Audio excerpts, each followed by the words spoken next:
ele tem uma convicção no final, que Deus haverá de agir, que Deus haverá de entrar com ação na história e reverterá isso, especialmente aqui, falando sobre como os ímpios serão castigados e como os ímpios serão afetados pela justiça de Deus. No capítulo 2, a queixa, ou a oração, a angústia de Abacuque, vai nos remeter, nos mostrar a mesma ideia. Por que parece que eles prosperam? Por que parece que eles vão caminhando bem, diz Asaf, e aqui nós vamos perceber isso, né? Abacuque com os mesmos questionamentos, muito semelhantes à experiência do Salmo 73 de Asaf, acerca da prosperidade dos perversos. Ele vai dizer: ficarei como sentinela no meu posto, ficarei na muralha e vou guardar para ver o que o Senhor me dirá. E a resposta que eu receberei de ti diante... Eu uso assim, receberei de ti diante da minha angústia, diante da minha queixa. Tá? 73. E aí, a relação é interessante porque nós vamos perceber aqui como Abacuque vai descrevendo essa situação, e ele diz: então eu vou me colocar como vigia e vou ver o que Deus vai me dizer. O que Deus vai me dizer? Ele fala de uma torre aqui, colocada sobre um lugar elevado, que oferece a ele uma visão ampla, perspectiva da situação, e ele vai ficar ali como um militar, um atalaia, observando as tropas inimigas e o que Deus vai fazer. E nós vamos ver isso lá, por exemplo, no texto de Isaías, capítulo 21, versículos de 6 a 8. Então, Isaías 21, de 6 a 8, nos dá uma ideia disso. Assim me diz o Senhor: vai e coloca um vigia de prontidão para que anuncie tudo que se aproximar. Quando ele vir carros com paredes de cavalos, homens montados em jumentos ou em camelos, fique alerta, fique bem alerta. Então o vigia gritou: dia após dia, meu Senhor, eu fico na torre de sentinela, todas as noites permaneço no meu posto. Essa ideia de Isaías é a ideia que se refere a Abacuque. Eu vou ficar aqui, eu vou observar tudo que está acontecendo, eu vou observar tudo que tem sido nos afrontado, como a aparente vitória do mal tem crescido, e eu vou ficar aqui esperando, aguardando a resposta de Deus. Essa é a sua postura inicialmente. Essa é a primeira ideia que eu queria compartilhar com você nessa manhã. Abacuque vê a situação, ele olha para ela, ele analisa essa situação, ele se coloca como um atalaia, um vigia, que vai ficar ali olhando de maneira alerta, de maneira intensa, preventiva, o que está acontecendo, se os inimigos estão se aproximando, e ele é quem vai avisar o povo. E nesse sentido, então, ele corajosamente apresenta os seus argumentos na presença de Deus, diante de Deus, como um vigia que ansiosamente aguarda a resposta do seu Criador. Então essa é a primeira ideia. A segunda ideia aqui é que nós vamos perceber é que o contexto da oração de Abacuque nos faz pensar acerca de como o profeta está angustiado pelo aparente crescimento do mal, das injustiças, da impunidade, daquilo que parece que Deus não está vendo, não está percebendo. E nesse sentido, então, ele se angustia, ele se coloca numa posição de vigia e aguarda a resposta de Deus. O mais interessante para pensarmos acerca disso, nessa segunda ideia, é olharmos, pensarmos, avaliarmos como isso se dá a partir do sentimento de angústia e de injustiça do profeta. Diante do silêncio de Deus, parece que Deus está alheio ao sofrimento do seu povo, Deus está distante do sofrimento do seu povo, Deus está ignorando o sofrimento do seu povo, e Deus está, parece que, indiferente a esse crescimento do mal, ou essa vitória aparente do mal que vem crescendo contra o povo de Deus. Nesse sentido, a sua oração, então, ela expressa isso, a sua angústia, a sua incerteza, a sua dúvida sobre o que Deus há de fazer. Nessa oração, por exemplo, nós podemos perceber um problema que está sendo vivenciado, que está sendo experimentado por ele, no contexto em que ele vai se colocar na torre de vigia.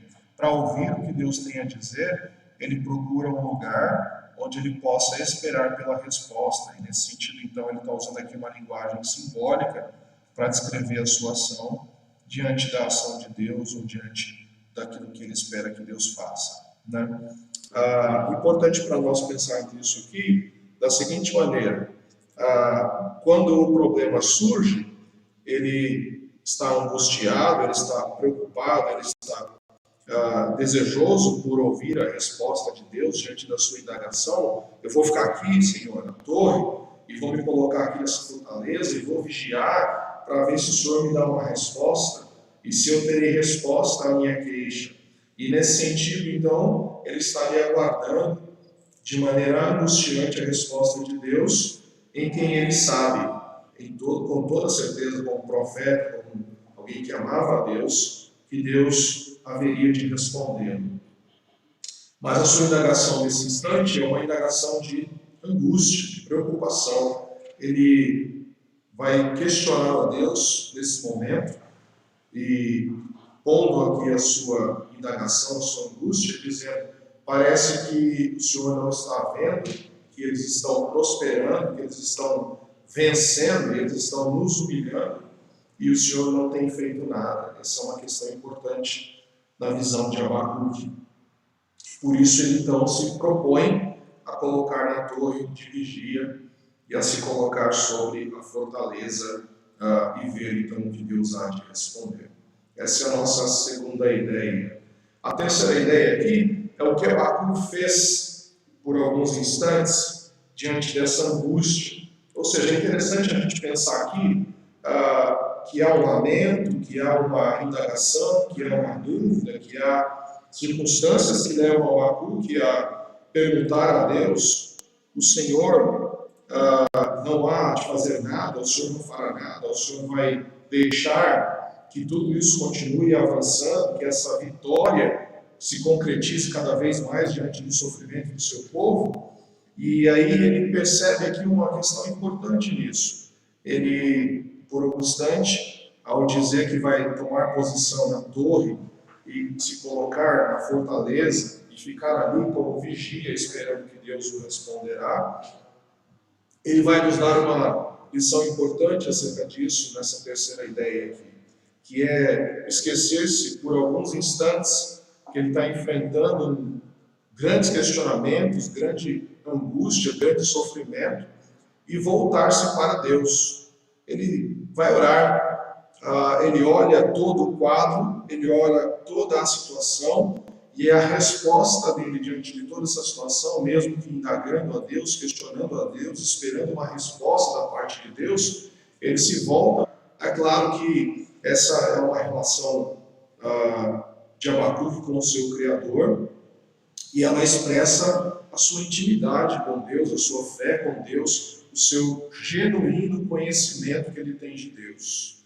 E nos parece que, a partir disso, então, ele traz algumas convicções para o seu coração, e nós podemos voltar um pouquinho para o capítulo 1 e vamos ver, então, uma outra lição aqui, que diante dessas convicções, ele traz ao seu coração meios para instruir o povo. Ele quem usou os caldeus para disciplinar Judá, isso que nos vai dizer o versículo 12 do capítulo 1, por exemplo. O Senhor, tu não és desde a eternidade, meu Deus, meu santo, tu não morrerás. Senhor, tu designaste essa nação, por executar juízo, ó rocha, determinaste que ela aplicasse castigo. Quem designou essa nação? O próprio Senhor, o Criador, o Deus soberano. Ou seja, é da vontade de Deus que nesse momento os caldeus, sejam instrumentos de Deus para aplicarem disciplina ao seu povo, ao povo de Deus. Deus é o Senhor da história ele vai usar essa nação ímpia, essa aparente vitória do mal, que está questionando aqui o Abacuque no capítulo 2, na qual ele vai se pôr como sentinela, na qual ele vai se pôr a torre de vigia, na qual ele vai esperar a resposta de Deus, mas ele tem uma compreensão de quem Deus é. E Deus é o Senhor soberano de toda a história, o Criador que governa toda a história. Por isso ele vai dizer no versículo 12, né, que este mal que chegou até o povo de Deus, até Judá, foi determinado como castigo pelo próprio Criador, pelo Santo, o Senhor. Por isso essa compreensão é muito importante, queridos, porque ela nos faz entender, ou nos traz a memória que o Deus em quem nós confiamos, ele está reinando na história. Ele é Senhor da história.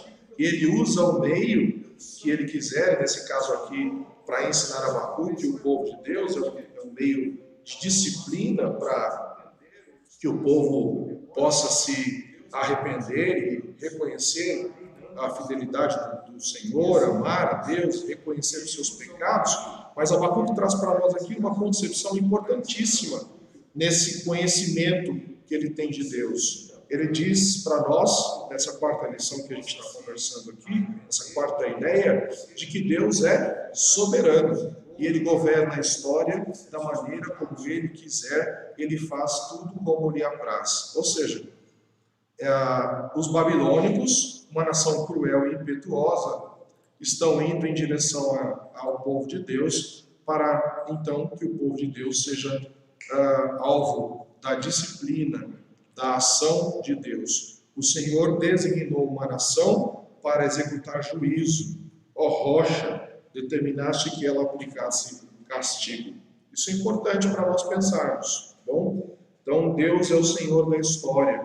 Abacuque vai orar, ele vai revelar a sua tristeza, a sua angústia, ele vai revelar aqui a sua incerteza quanto ao que Deus há de fazer ou haverá de fazer, mas nesse momento ele traz ao seu coração uma convicção muito importante. Deus é soberano, e o soberano utiliza os meios que deseja para governar a sua história, para governar a história da criação. Ainda que nós não compreendamos, ainda que nós não entendamos, ainda que a aparente maldade esteja avançando e assim se tornando vitoriosa, Deus tinha uma finalidade quando permitiu que esse povo viesse contra o povo de Deus. Segunda coisa importante, a segunda característica, o segundo atributo que Abacuque vai trazer aqui para o seu coração, para as suas convicções diante de Deus, e que revela o conhecimento que ele tem de Deus, o conhecimento genuíno de Deus, é a eternidade do seu Criador. O versículo 12 nos faz pensar sobre isso. Senhor, tu não és desde a eternidade? Isso é muito interessante, por quê? Porque, falando aqui a respeito da eternidade de Deus, Abacuque reconhece, por exemplo, ou nós podemos também reconhecer isto hoje, que nós não temos a visão completa da realidade. Nós não enxergamos o que Deus está fazendo, por exemplo, em um tempo como esse que estamos vivendo de pandemia, de isolamento, de distanciamento social, de ficarmos em casa, de estarmos distantes de quem nós amamos, né?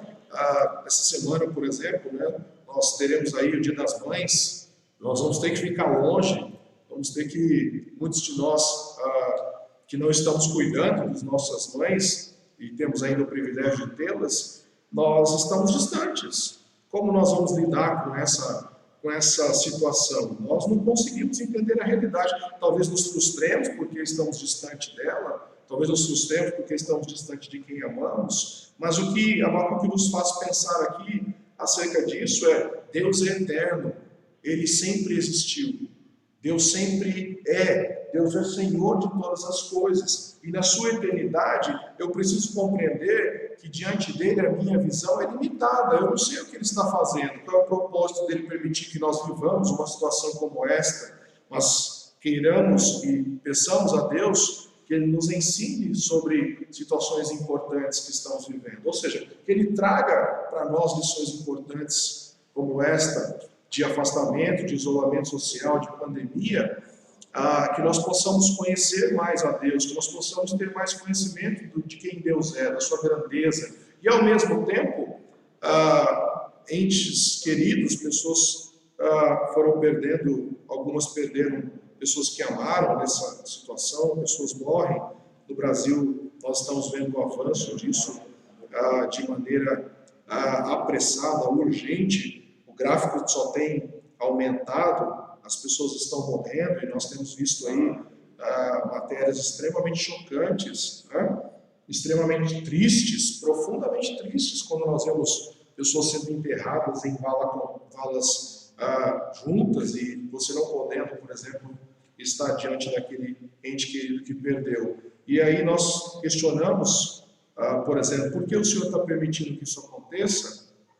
E nesse momento nós podemos pensar: Deus quer nos fortalecer, Deus quer nos dar mais convicção da sua fé, Deus quer nos ajudar a entender que nós não somos senhores da história, e nesse sentido há outras e maiores questões acerca disso, obviamente, mas para não nos delongarmos, Abacuque tem uma convicção: Deus é desde a eternidade.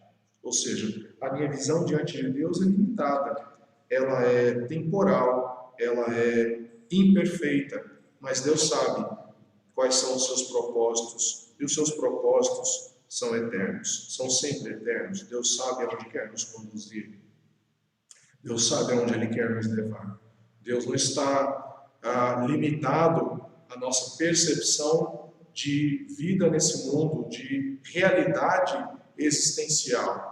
Deus está muito acima disso, infinitamente acima disso. Deus está reinando, Deus reina sobre todas as coisas. Isso é muito importante. Por exemplo, nós vamos ver isso lá em Jeremias 10:10, acerca dessa convicção do profeta.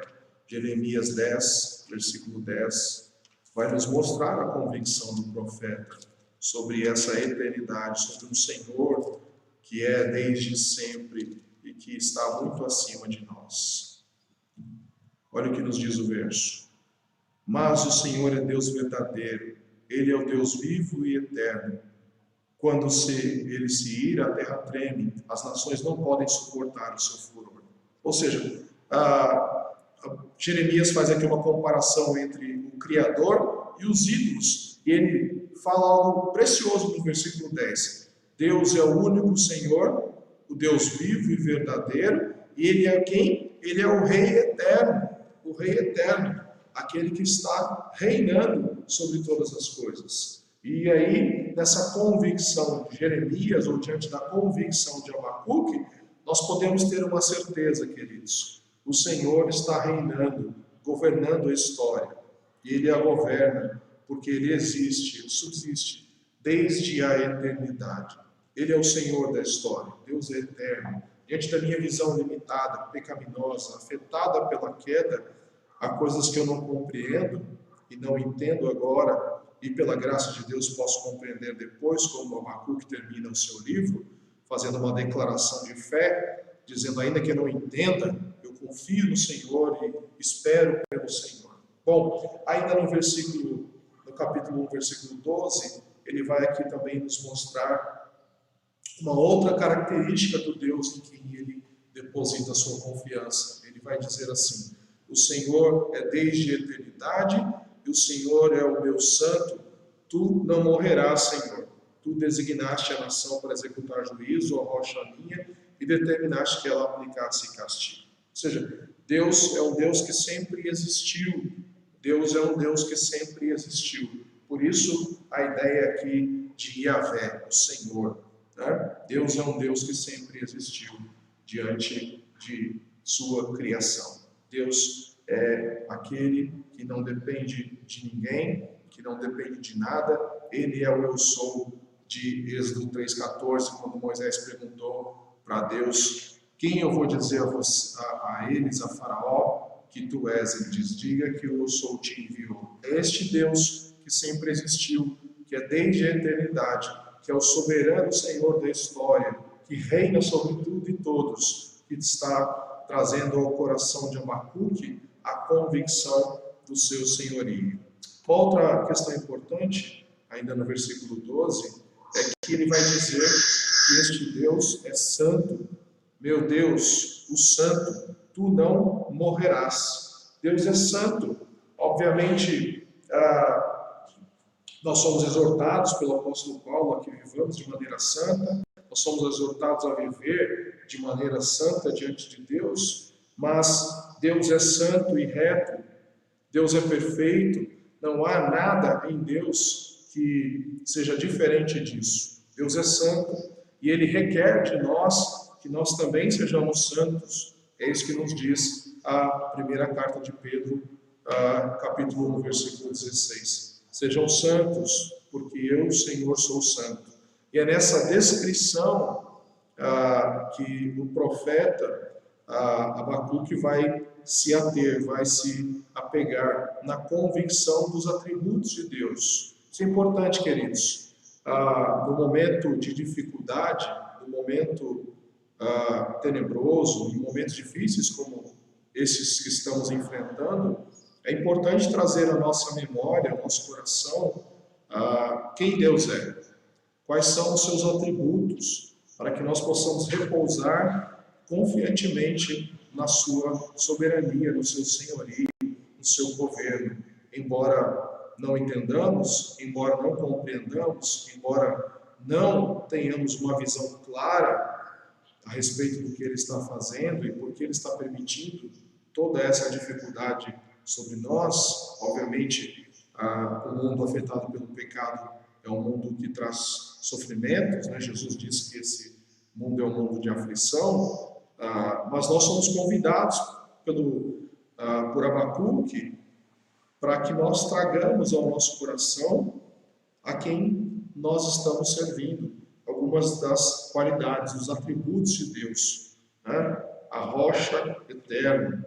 Isso é importante para nos trazer confiança diante da realidade das provações e do mundo que nós vivemos hoje, que por vezes estão trazendo alguns questionamentos ao nosso coração sobre perguntas que ainda compreendemos e não temos respostas. Mas aí então, Deus vai responder a Abacuque. E nós vamos então para o versículo 2 do capítulo 2. E Deus responde a Abacuque com uma questão interessante.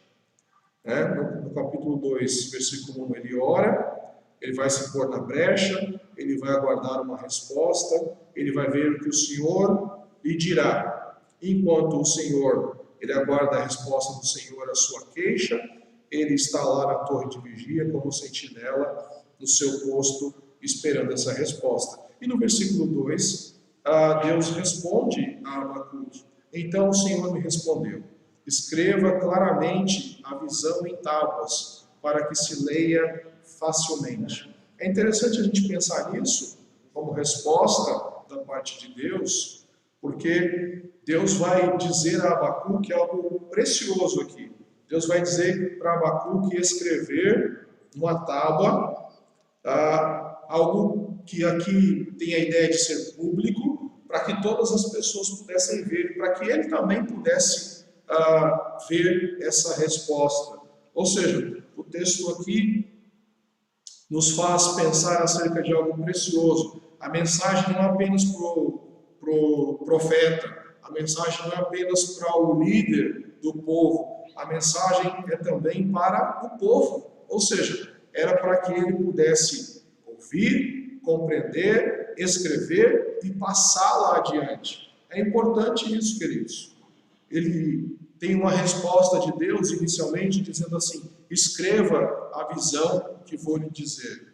E esta visão não é só para você, é para todo o povo. Ele recebe aqui como aquele sentinela que aguarda a resposta da parte de Deus, ele recebe aqui uma mensagem, né? E diante da sua queixa, do seu lamento, da sua angústia, das perguntas que ele vai colocando diante de Deus, que aparentemente estão sem respostas, ele vai receber da parte de Deus uma instrução.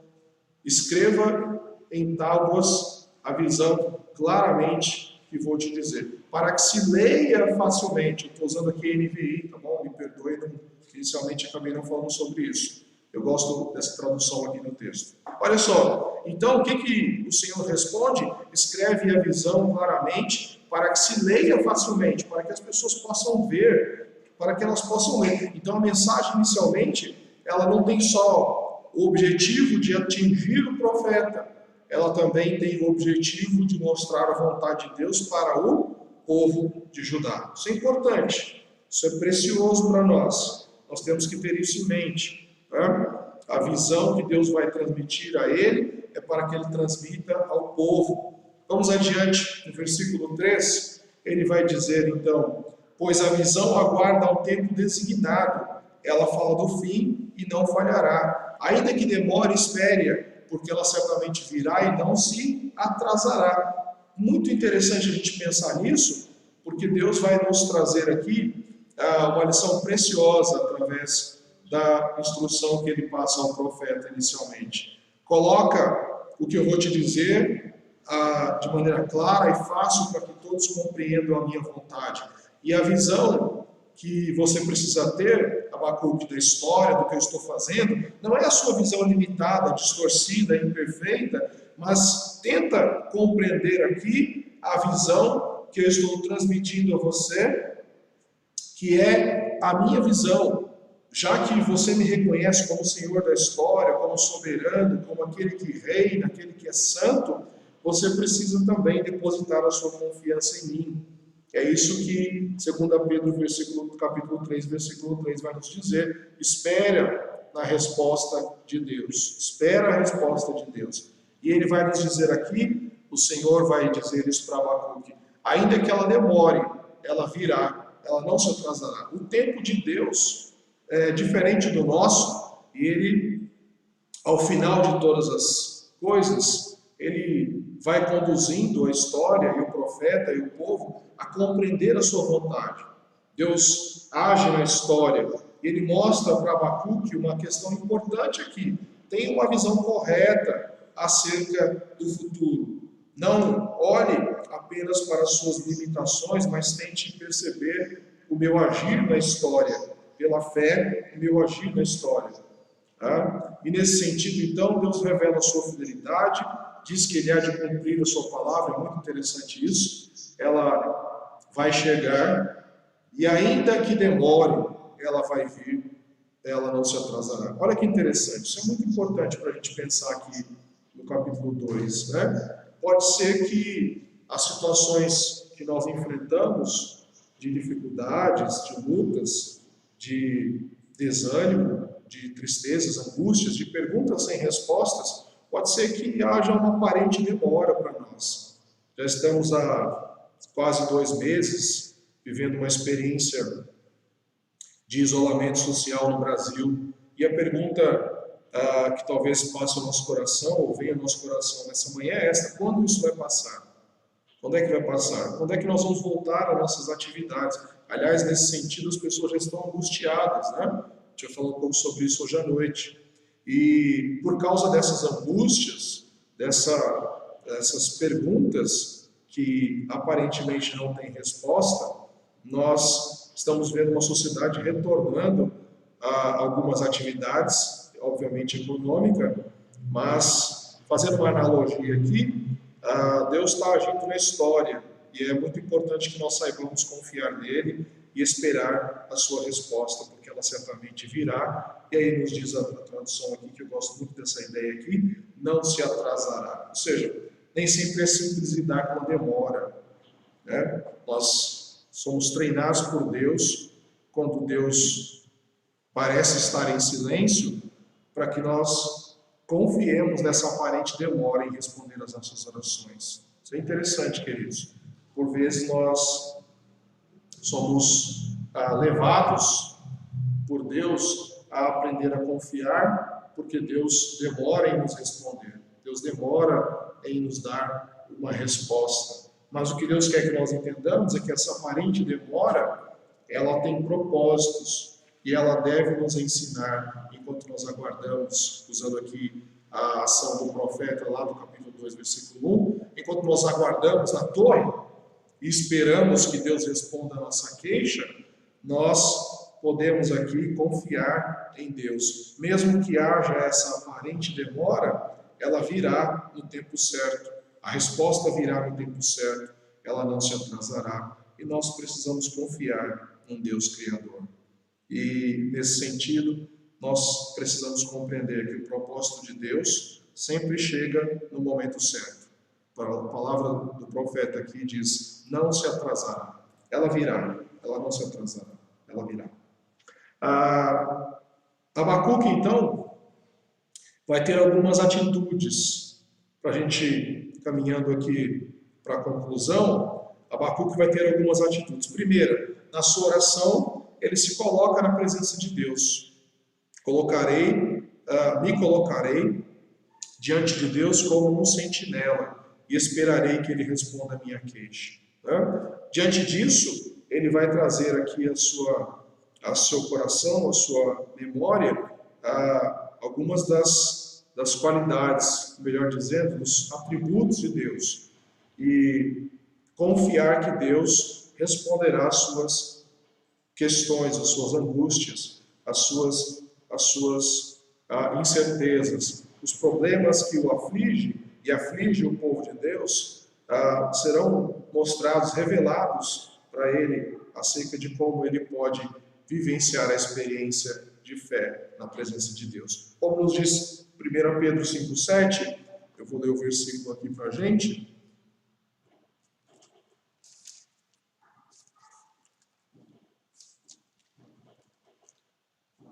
Nós devemos fazer o quê? Lançar sobre Deus toda a nossa ansiedade, porque Ele tem cuidado de nós. Então, as nossas angústias precisam ser depositadas diante do Criador. Como resposta à oração que Abacuque faz, Deus vai lhe dizer para que ele escreva de maneira clara e fácil, para que todos possam compreender a sua ordem, ou seja, tem uma visão clara, uma visão real das coisas, e essa visão, Abacuque, ela é para você e também para o povo.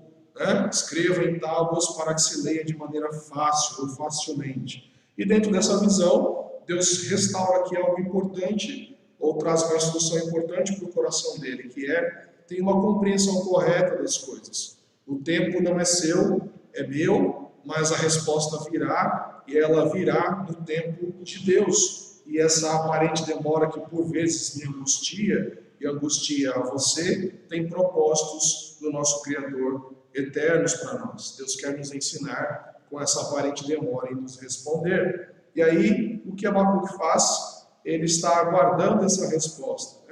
Vigiarei para ver o que Deus me dirá a respeito da minha queixa. Nós temos que orar, queridos. Entregar a Deus as nossas queixas, os nossos problemas, as nossas dificuldades, as nossas angústias, as nossas perplexidades, as nossas dúvidas e incertezas diante de um quadro como este, mas nós não podemos deixar de olhar também para quem é o nosso Deus diante de uma situação como essa. E por mais demorada que pareça ser a resposta, ela há de vir, porque ela vai vir no tempo certo. Como diz Mateus capítulo 7, versículo 7. Pedi e dar-se-vos-á, buscai e acharei. Nós temos que confiar nisso. Então a atitude de não aguardar a resposta de Deus é negar a soberania de Deus e o cuidado de Deus sobre nós. E nós precisamos confiar nisso. O salmista no Salmo 40, verso 1, vai dizer: esperei pacientemente pelo Senhor, Ele se inclinou para mim e ouviu o meu clamor. A paciência a qual Deus está falando aqui com Abacuque, diante da aparente demora em responder a sua queixa, em responder às suas angústias, em responder ao seu lamento.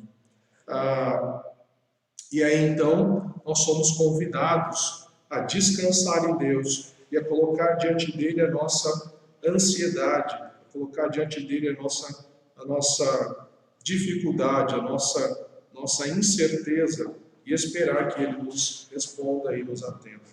Nessa convicção, Abacuque está na torre, está na sentinela, no seu posto, esperando que Deus responda a sua queixa. Ele aguarda essa resposta, essa aparente resposta que demora na sua visão, mas que certamente virá. Bom, vamos concluir com algumas lições para nós, e nós podemos aqui deixar em aberto, dar oportunidade a você para conversarmos algumas questões, se porventura elas estiverem aí, ou se vocês já tiverem. Bom, a primeira relação importante desse texto para as nossas vidas é entender que nós precisamos ter uma visão de que Deus quer que nós entremos em uma relação com Ele de fé, confiança e oração. Isso é muito importante. Nós precisamos nos colocar na torre esperando que Deus responda às nossas queixas. Ou seja, Deus é o Senhor da história, Ele é soberano, mas Ele também quer que diante de situações difíceis, nós como povo dEle entremos diante da sua presença em oração. Nós precisamos orar. A soberania de Deus não nos isenta de levar a Deus as nossas queixas, as nossas angústias, as nossas dificuldades, a nossa oração. E é importante também, queridos, que entendamos aqui como uma segunda lição, que somos desafiados a compreender a nossa relação com Deus por meio da fé, sem desconsiderar que nós não temos uma visão correta da história. Parece que Deus está alheio ao que estamos vivendo? Será? Será que Ele está alheio? Será que Ele está indiferente a pessoas que perdem sua vida? Será que o mal está prosperando? Será que Satanás está vencendo? Será que o mal vai triunfar? Não é isso que a Bíblia nos ensina.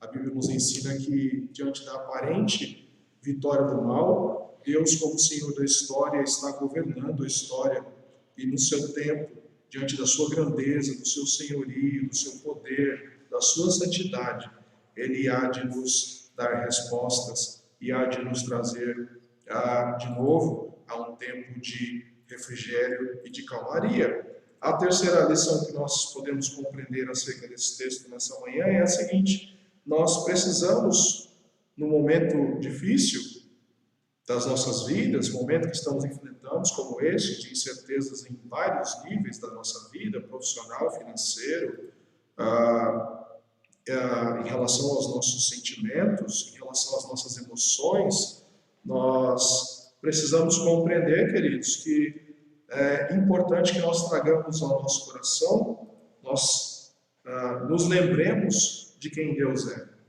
Isso é precioso. No momento das dificuldades, nós temos que trazer ao nosso coração a nossa declaração de fé. A declaração de fé de Abacuque, lá do capítulo 1.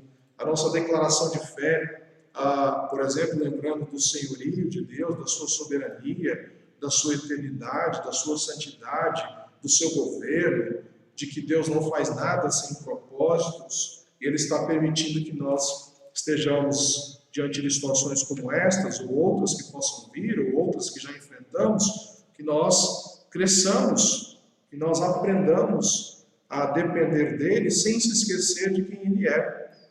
Uma outra lição importante nesse momento para compreendermos é que em tempos difíceis, vamos orar. Em tempos difíceis é importante orar a Deus, colocar diante de Deus as nossas orações, colocar diante de Deus as nossas angústias, as nossas tristezas, as nossas incertezas, colocar diante de Deus as nossas dificuldades, as coisas que ainda não compreendemos, as nossas aflições, os nossos problemas, orar a Deus, falar com Ele, lançar sobre Ele toda a nossa ansiedade, porque Ele tem cuidado de nós. Uma outra lição importante sobre isso, sobre esse texto nessa manhã, queridos, é que nós devemos confiar em Deus. Confiar em Deus. Confiar em Deus é esperar que Ele responda a nossa queixa, como Ele diz lá no capítulo 2, versículo 1. E que resposta terei a minha queixa? Confiar em Deus, queridos, é esperar que Ele há de nos responder. Eu sei que por vezes somos desafiados em alguns momentos pela ansiedade, alguns momentos até pela incredulidade do poder de Deus, mas nós somos desafiados pela Escritura, pelo profeta, a confiar em Deus, a depositar em Deus, como diz Pedro, toda a nossa ansiedade, lançar sobre Ele isso, ter confiança, né? Entregar o nosso caminho ao Senhor, esperar nele, pacientemente nele. Outra lição sobre isso é que Deus, na sua fidelidade, há de nos responder. Há de nos responder. Deus é Senhor da história, Senhor justo. A vitória há de chegar pela fé. Ele é o Senhor, Ele é soberano, Ele é o justo, o santo, o Deus desde a eternidade.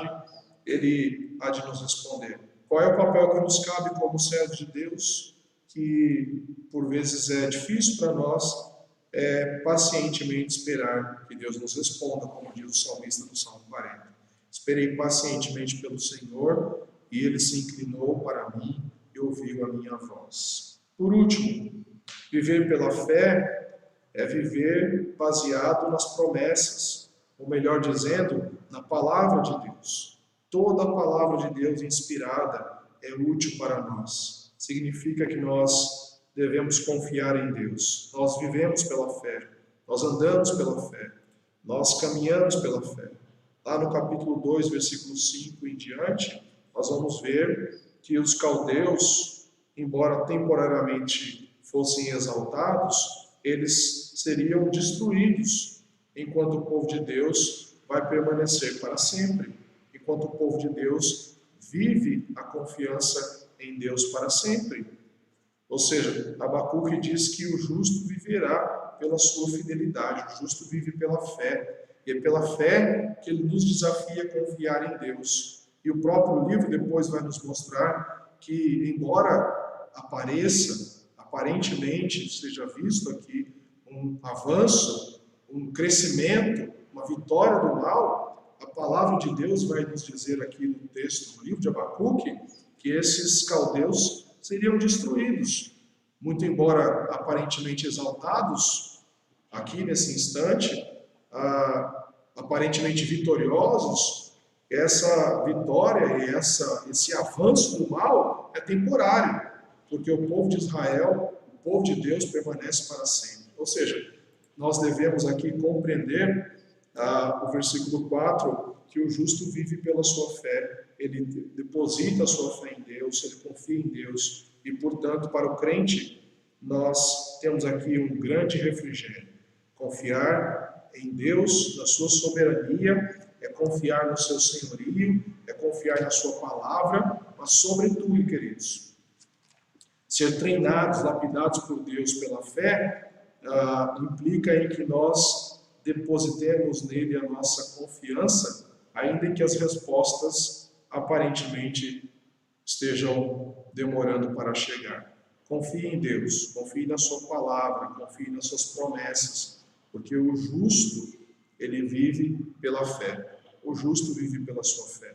Que Deus possa nos abençoar nessa manhã, que nós possamos entender que o Deus Criador, o Senhor de toda a criação, é um Deus soberano, mas também, diante da sua soberania, por causa da nossa limitação, dos nossos erros e pecados, da nossa visão limitada, nós passamos por dificuldades nesse mundo, diante da nossa imperfeição, dos nossos pecados, e somos convidados, nessa manhã, a agir como Abacuque.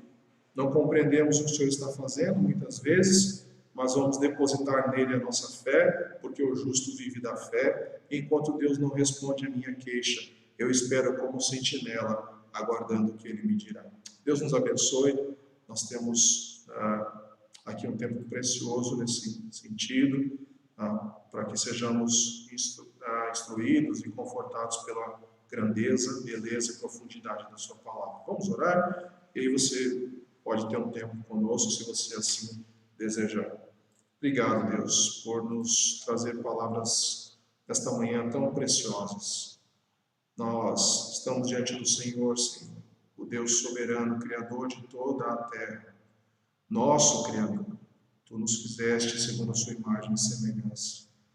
Estamos em uma terra que geme e aguarda a sua redenção, assim como também estamos a caminho de uma longa jornada, porque sabemos que essa terra não é nossa e somos peregrinos, também sabemos das nossas imperfeições e pecados, e aguardamos, Deus, a Tua volta, para que assim tenhamos uma vida, Senhor, de fato perfeita na Sua presença, porque assim essa é a Sua promessa.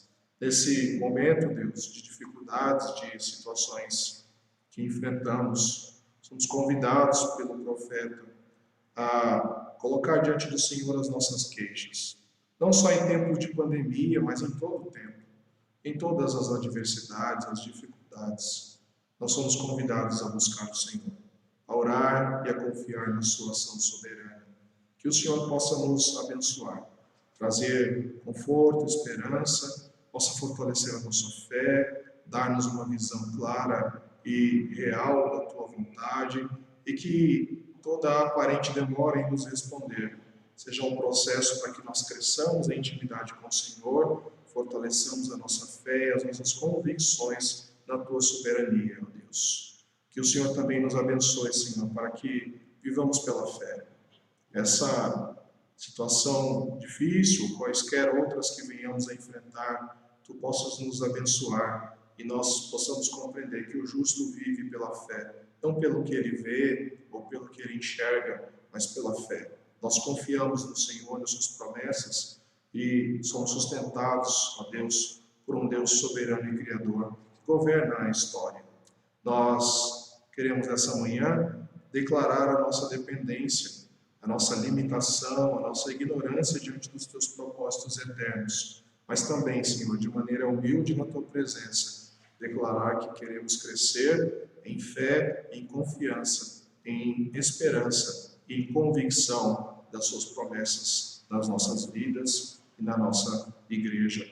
Ó Deus, nos abençoe, nos guarde e assim o Senhor possa nos abençoar de maneira especial nessa manhã, em nome de Cristo Jesus. Amém.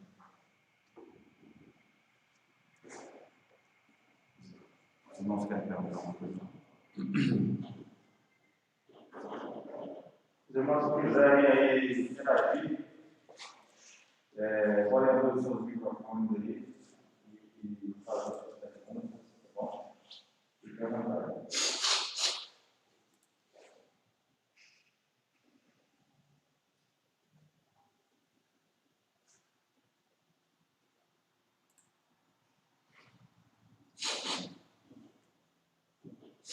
Tá os irmãos aí?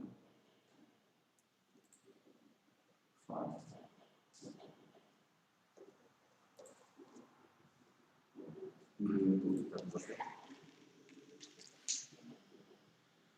Bem, gente, alguma dúvida? Querem falar alguma coisa? Querem também deixar algum pedido de oração para a gente hoje, nessa manhã? A gente pode orar por você também. Nós estamos aqui para interceder pela sua vida também. Alguma dúvida do que nós conversamos?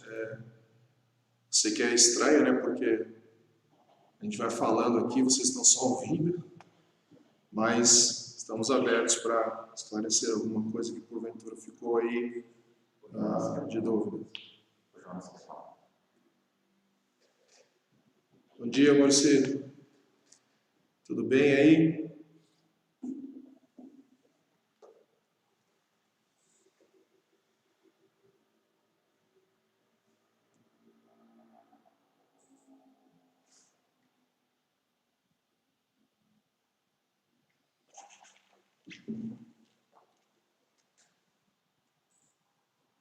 Ou foi?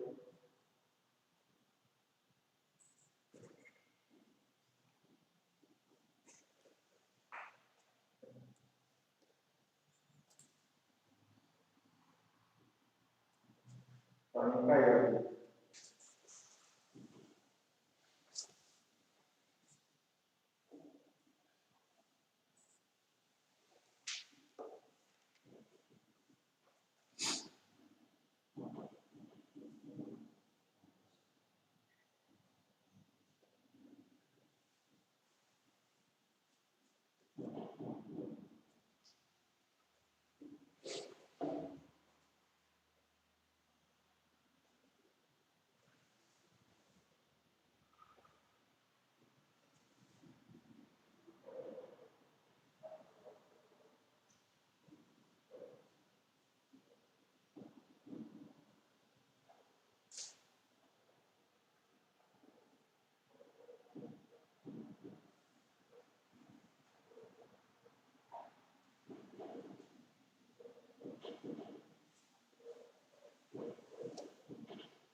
Uhum. Uhum. Entendi. Eu vou usar aqui a instrução geral, né, daquilo que a gente tem ouvido das autoridades, né?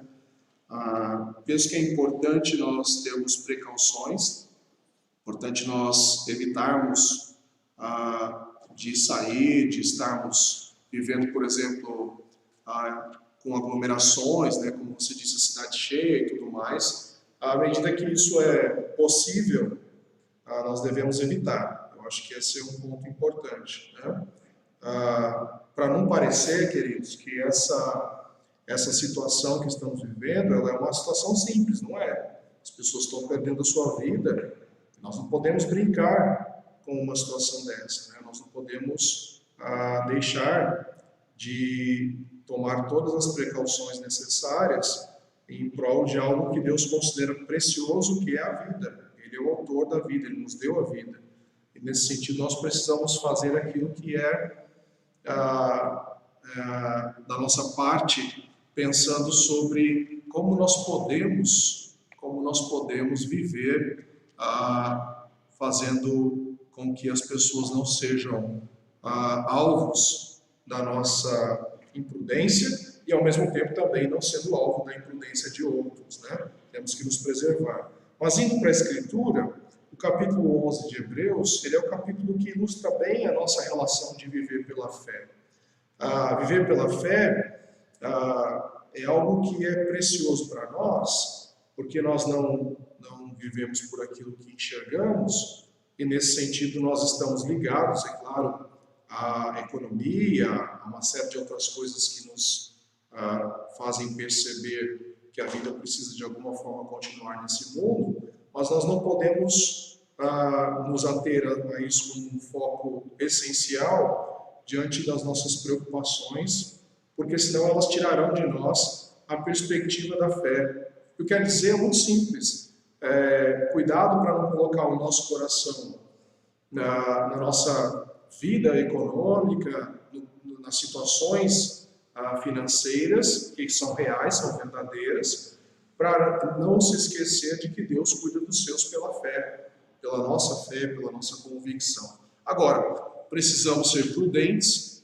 Se há necessidade de trabalhar, vamos trabalhar com cautela, com prudência, com controle e confiar em Deus, que reconhece, que sabe do nosso coração, da nossa real necessidade, de como nós podemos viver e que nós precisamos de recursos para viver. É como você disse, as pessoas dependem umas das outras na economia. E nós também, como igreja, dependemos das pessoas. Aliás, eu vou falar sobre isso antes da gente terminar, sobre as nossas contribuições para que a igreja continue mantendo as suas responsabilidades em dia. Então, nesse sentido, é uma coisa importante, nós temos que continuar de alguma maneira, mas não sem cautela, não sem prudência, sejamos sábios diante da nossa vida com Deus, diante da palavra de Deus, para vivermos nesse mundo convictos de que andamos pela fé e não pelos padrões que governam a criação afetada pelo pecado. Acho que esse é um caminho tênue mesmo, mas que não deve ser desconsiderado em tempo algum, que nós como cristãos devemos depender exclusivamente de Deus, em todas as nossas circunstâncias. Isso deve nos ajudar, deve nos fortalecer, deve trazer esperança ao nosso coração. Né? Mas repito, sejamos cautelosos, evitemos sair se não temos necessidade, façamos a nossa parte, porque com o povo de Deus agindo assim, nós estamos cumprindo um mandamento precioso, né? Estamos amando o nosso próximo. Você evitando de sair de casa desnecessariamente, de maneira imprudente, sem máscara, sem se prevenir, você está deixando de amar o seu próximo, deixando de amar a sua esposa, seu marido, seus filhos, sua mãe, pai, etc. Acho que a gente tem que tomar cuidado. Por outro lado, o trabalho e a vida econômica, nós sabemos que é uma realidade para nós temos que viver, precisamos trabalhar, precisamos viver, dependemos em algum nível financeiro nesse mundo, isso é uma necessidade no mundo afetado pelo pecado, e se o temos que fazer, façamos com sabedoria e com prudência. Mas não esqueçamos disso, que a nossa vida é uma vida que caminha pela fé. Isso significa que nós cremos na palavra de Deus e dependemos de Deus, vivemos para Deus, para agradá-lo, para obedecê-lo em todo a nossa trajetória. Né? Acho que esse é um caminho para pensarmos. Tá? Não desconsidero a necessidade, ela é real, ela é verdadeira, mas nós não podemos agir com imprudência, como temos visto em muitos lugares. Né? Aglomerações, mercado cheio, cidade cheia, enfim, acho que isso é um risco, e para mim, mais do que um risco, é desconsiderarmos o mandamento de Deus de amar o próximo. Né? Nós amamos o nosso próximo quando nós estamos sendo cautelosos, quando nós estamos evitando de contaminar alguém ou de ser contaminado e levar isso para a nossa casa. Tá?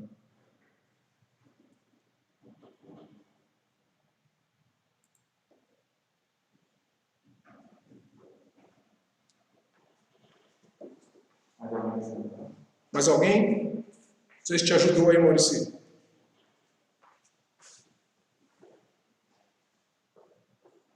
Mas alguém quer falar, quer perguntar alguma coisa?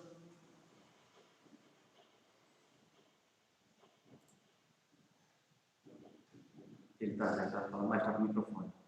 Tem que ligar o microfone, hein? Opa! Isso aí, Jonas.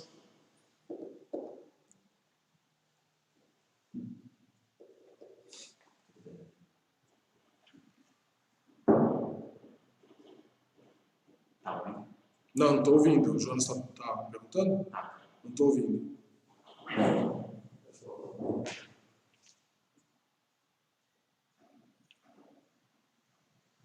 Jonas, eu não estou te ouvindo, meu irmão. Agora eu estou te ouvindo. Fala mais próximo aí. Isso. Agora sim, te ouço.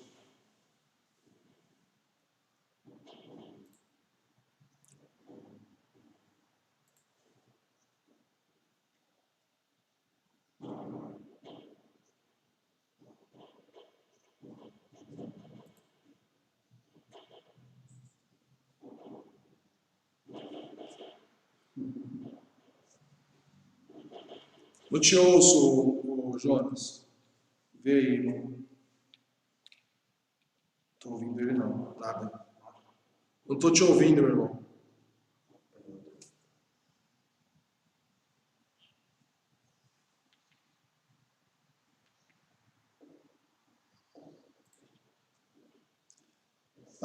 Jonas, você pode, eu ouvi uma parte da sua pergunta, né, que foi que algumas pessoas ao seu redor aí parece que não se previnem, não estão se cuidando, né? Você pode continuar, por favor, que eu não estava te ouvindo.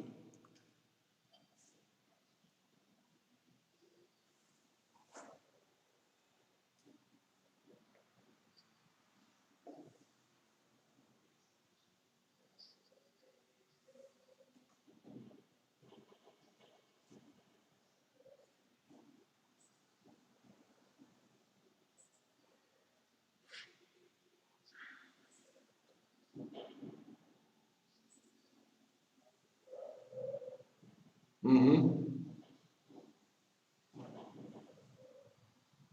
Uhum, entendi. Bom, a gente não pode crer que alguém que faça algo imprudente como esse e passe ileso é porque ela é melhor do que nós, né? A primeira coisa importante é isso, né? Ao contrário, a imprudência dele o coloca em risco e porque ele passou ileso, é legal você falar sobre isso, meu irmão, porque assim, o tema de viver pela fé em Hebreus não é tão abrangente quanto viver pela fé em Abacuque. O que Abacuque está dizendo para nós, por exemplo, né, a respeito disso, é que os ímpios são prepotentes. Os ímpios são prepotentes. Ele vai continuar no capítulo 2 lá mostrando assim, olha, os babilônicos, eles são arrogantes, eles são soberbos, eles são prepotentes, eles são depravados, e o senhor vai deixar isso tudo numa boa, não vai fazer nada, né? Então, assim, é interessante o que você está dizendo, porque parece-nos que é esta a ideia, né? Assim, esses caras são prepotentes, eles fazem o que eles querem, não acontece nada com eles, né? Eles passam ileso numa situação como essa. E lá, viver pela fé em Abacuque tem uma abrangência interessante, por quê? Porque o justo que vive pela fé em Abacuque precisa ter uma compreensão preciosa, que é o seguinte, e a mais profunda, inclusive, né? É que viver pela fé lá é um contraste de vida autossuficiente. Ou seja, a forma prepotente do ímpio, por exemplo, ela é desafiar você, né? Eu estou aí, não estou nem aí para isso e tal. Isso é prepotência, isso é soberba, né? A forma do justo é depender de Deus. E o que Deus nos diz? Como eu acabei de citar aqui, João 13, né? Ame o próximo como você mesmo. Eu acho que esse é um bom contraste para a gente pensar, né? Voltando lá para o texto de Abacuque, e até me lembrando disso agora aqui, completando a pergunta do Maurici, né? O justo que vive pela fé, ele vive em contraste com a sua autossuficiência, porque ele sabe que não é ele que provê, que sustenta, que mantém, que governa, que rege todas as coisas. Ele confia no seu Criador, e o significado disso lá é muito mais amplo, ou seja, é um contraste entre a vida do crente em contraste com a prepotência dos ímpios, justos, que são considerados dependentes de Deus e vivem para a glória de Deus, em contraste com aquele que é o autossuficiente, o prepotente, o soberbo, né? E que por vezes possa até passar de fato, né? Por vezes possa até passar ileso aí diante dessa pandemia, desafiando a Deus, né? Na sua imprudência, na sua soberba, mas isso não quer dizer que eles são melhores, né?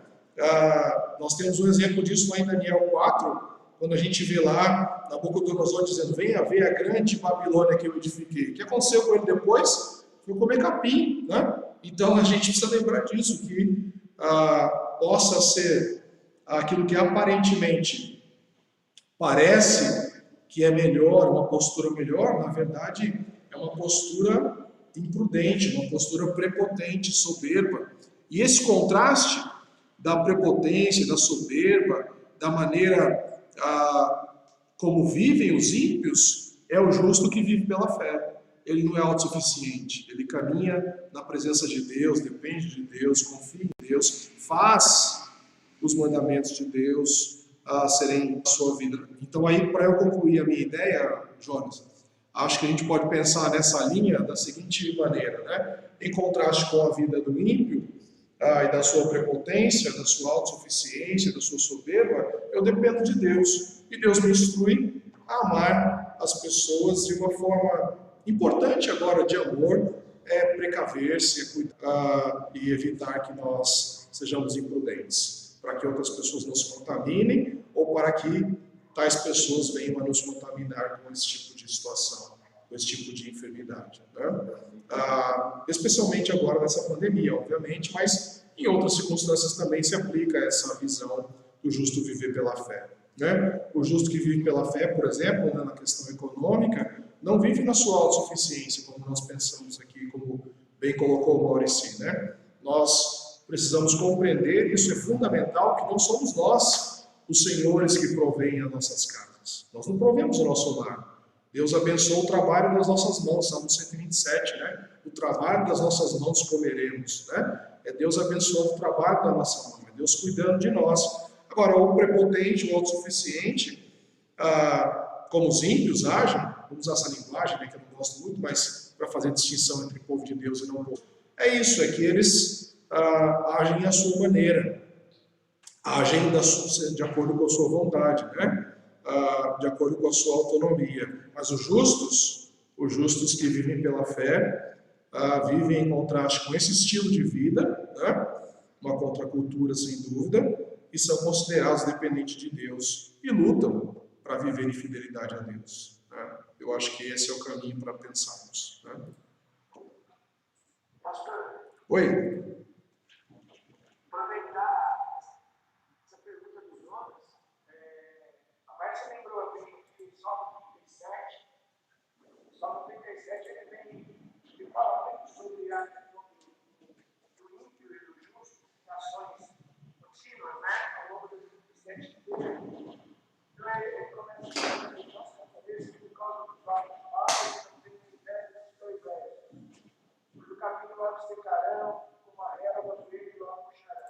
mais na frente, o Salmo, diz aí o regente da fúria, até o seguinte, isso só leva mal, pois os maus serão eliminados, mas os que esperam no Senhor receberão a terra por herança. Isso é esse 2:9. E aí, quando ele chega, 18, o Senhor cuida dos íntegros e a herança deles permanecerá para sempre. Nesse momento, eu acho que tem tudo a ver com a gente. Eu meti muito da resposta do senhor, pastor, porque o áudio falhou aí. A gente até conversou aqui com o pessoal aí dos bares. Mas eu compreendi o finalzinho do senhor. É interessante que nesse salmo ele nos lembra que sobre a nossa herança, né? E eu acho que tem muito a ver com o que o Jonas comenta aí nesse momento, porque se isso ocorrendo como justo, como os filhos de Deus, acredito que é um momento que nós estamos vivendo o ápice da nossa fé, pois a herança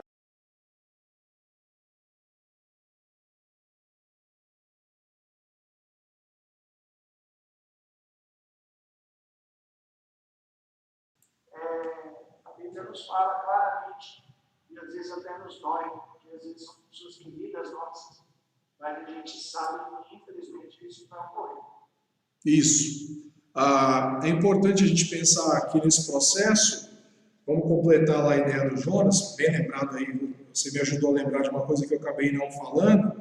É a seguinte, vamos pensar que o crente pega. Eu perdi um amigo há 2 semanas atrás, né? Crente em Cristo Jesus, que se foi com 60 anos de idade.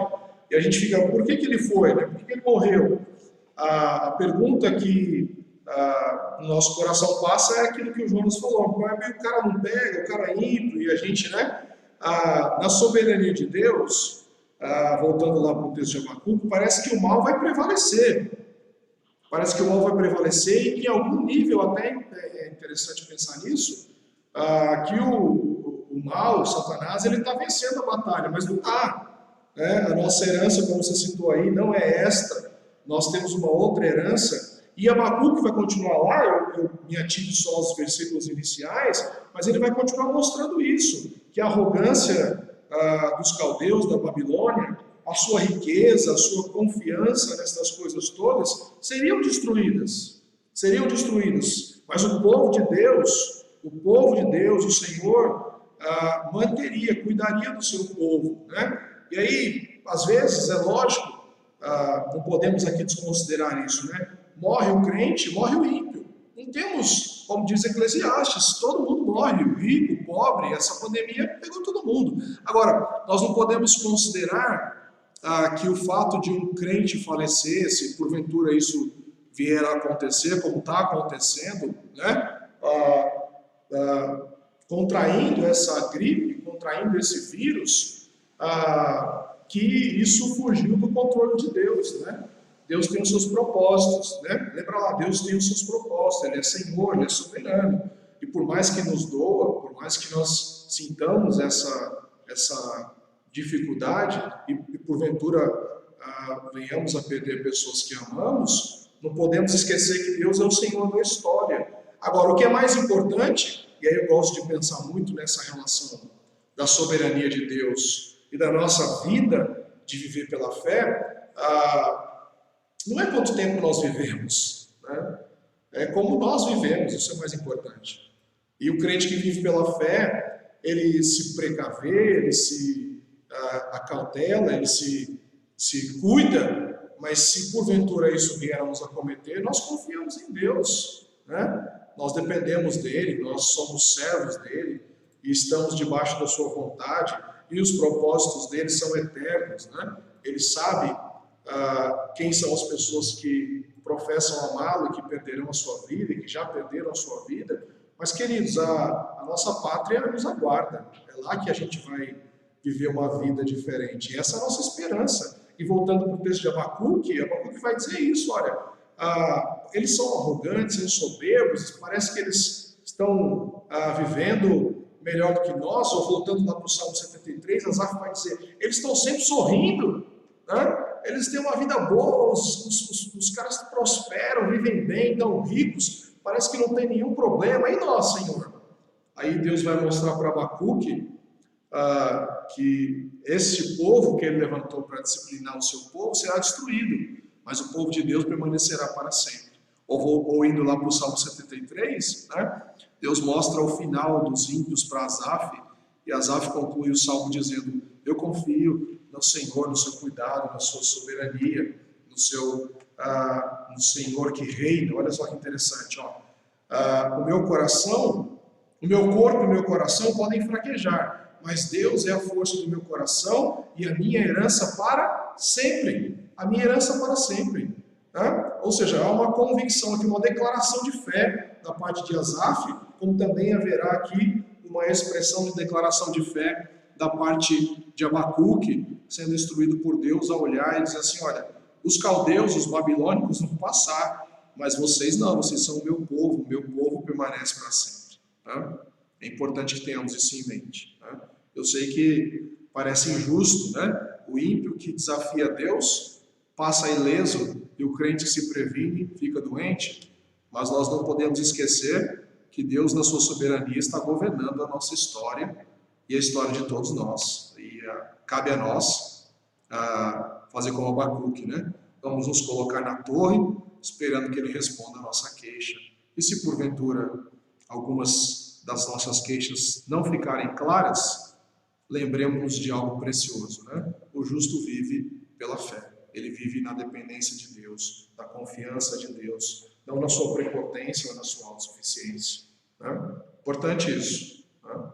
Sei que não é uma coisa muito lógica, às vezes, mas confiar em Deus é dedicar a Ele a nossa vida, apesar das nossas compreensões lógicas, racionais. Né?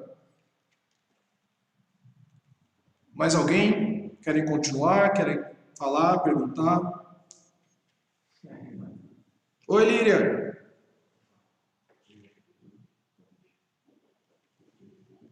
Não estou te ouvindo. Seu microfone está aparecendo desligado aqui para mim.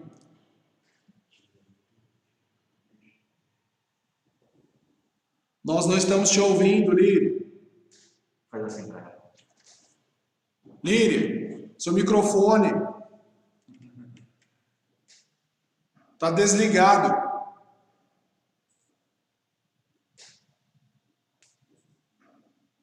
Ela está falando até aí, nós não estamos ouvindo nada.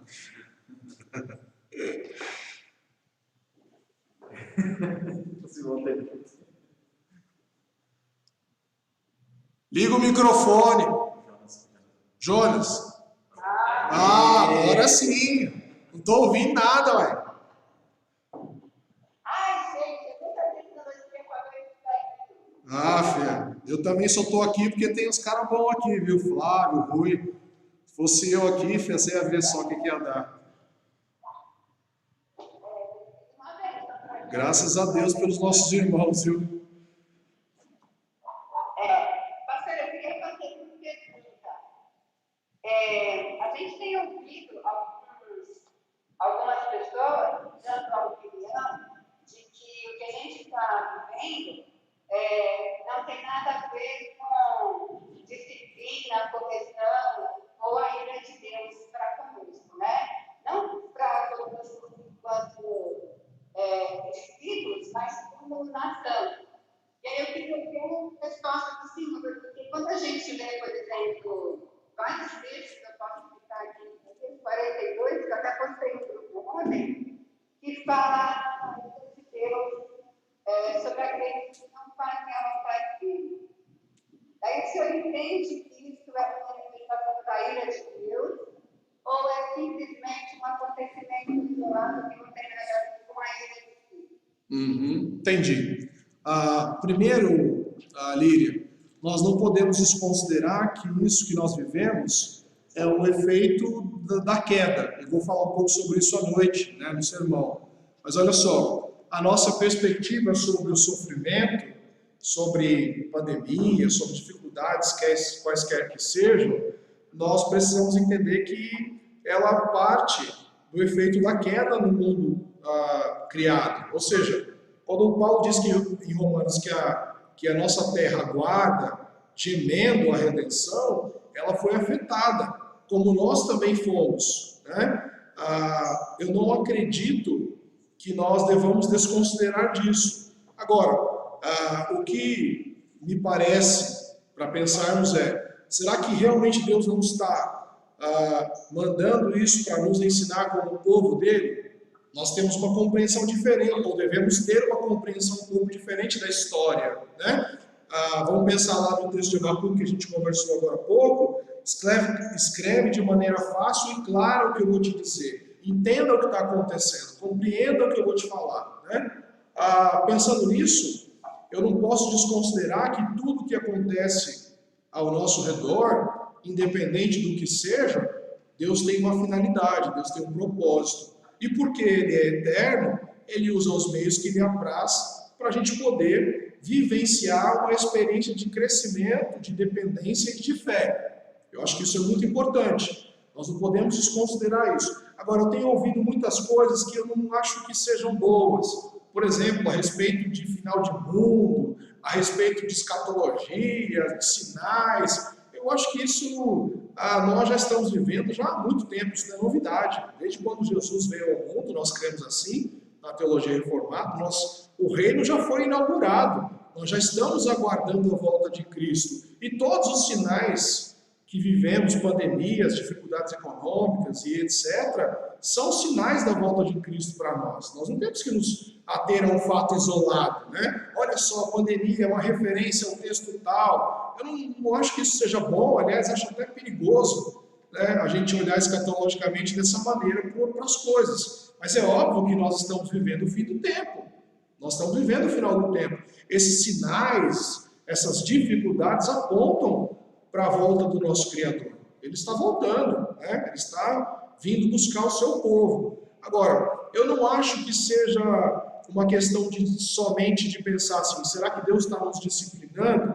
Talvez não, talvez não. Agora, Deus está nos ensinando, certamente, certamente. Inclusive, nesse tempo de afastamento, como nós conversamos logo no início acerca do Salmo 84, por exemplo, a valorizar os nossos encontros, a amar o templo do Senhor, não a estrutura, mas as pessoas, né? A estarmos mais presentes, a estarmos mais envolvidos com o povo de Deus na comunidade dos santos. Por exemplo, isso é uma lição importante, né? Os tabernáculos do Senhor são amáveis para nós.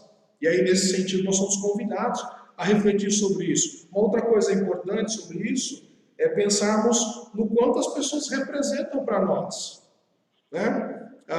Eu sei que isso é uma coisa não simples, mas, por exemplo, podemos pensar nisso como uma coisa mais abrangente. Deus está nos ensinando a amar as pessoas. Agora que a gente está distante delas, faz 2 meses que eu não vejo minha mãe, faz 2 meses que eu não caminho com as pessoas que eu amo, faz 2 meses que a gente não se reúne na igreja, eu não vejo as pessoas, né? A gente entra aqui e as cadeiras estão vazias, e nós passamos a aprender algo precioso que Deus nos ensina. Vamos aprender a viver a experiência do amor. Nós estamos em dificuldade de se reunir, mas Deus está nos dizendo, olha só, está vendo como faz falta o meu povo na sua vida? É isso, de maneira muito simples, né? Faz falta ver as pessoas chegarem, ficar aqui à porta e recebê-las, faz falta a gente estar aqui e não ouvir você fazer perguntas pessoalmente, né? Deus está ensinando a gente a se reconhecer como corpo e a perceber que nós somos interligados um ao outro, lá com Coríntios 12, que dependemos uns dos outros para caminharmos em Cristo Jesus, cada um com os seus dons e talentos, né? Então, sem dúvida alguma, Deus está nos ensinando. Por exemplo, acabei de falar sobre Abacuque, né? O justo vive pela fé. É claro, queridos, nós sabemos da importância do dinheiro nesse mundo, mas nós sabemos também, e devemos saber, trazer ao nosso coração, a importância, a grandeza que tem o Criador que provê. A grandeza do Criador que proveu um corvo para levar comida para o seu servo no passado. A grandeza do Criador que jogou o maná do céu para o povo que não plantava nada. A grandeza do Criador precisa vir ao nosso coração, num tempo de confiança, de fé, de viver de maneira contrária, pensando aí naquela questão que a gente conversou agora há pouco, de maneira contrária a como viviam os ímpios, na sua autossuficiência, na sua confiança, na confiança do seu braço, na confiança da sua força. É importante isso, né? A forma prepotente de viver a vida, soberba e orgulhosa, nós somos servos do Deus Altíssimo e nós devemos depender dele em situações como estas, né? Claro, precisamos do trabalho, precisamos do dinheiro, a igreja, mais uma vez ressalto isso, né? Eu vou concluir com essa mensagem, precisa das suas ofertas, precisa do seu envolvimento financeiro. Nós estamos passando, nesse tempo de pandemia, uma dificuldade financeira que vale a pena reconsiderarmos, pensarmos sobre isso. A igreja tem os seus compromissos, isso é importante. Agora, nós não podemos desconsiderar que nós vivemos pela fé, nós andamos pela fé, nós dependemos de um Deus soberano, de um Deus que é Criador, Senhor de todas as coisas. Então, eu tenho até visto muitas coisas sobre isso, e até pensei em falar um pouco sobre isso de manhã, talvez em outra ocasião eu fale, mas nós somos guardiões da palavra de Deus, é ela que nos mantém firmes pela fé, a nossa convicção de quem Deus é na história, né? A nossa igreja já enfrentou outras pandemias, irmãos. Aliás, ela foi criada numa pandemia, né? Simon morreu de febre amarela, né? Então eu acho que nós não podemos desconsiderar isso, de que nesse meio termo, nesse processo todo, o Senhor da história, o nosso Deus, o nosso Criador, está cuidando de nós, né? E eu não acho que seja um caminho saudável pontuar pandemias, algumas coisas isoladas para encontrar uma resposta escatológica, né? A resposta de uma maneira mais abrangente, mais holística na história, é claro que já todas essas coisas apontam para o final do tempo, ou já apontam para a volta de Jesus Cristo, né?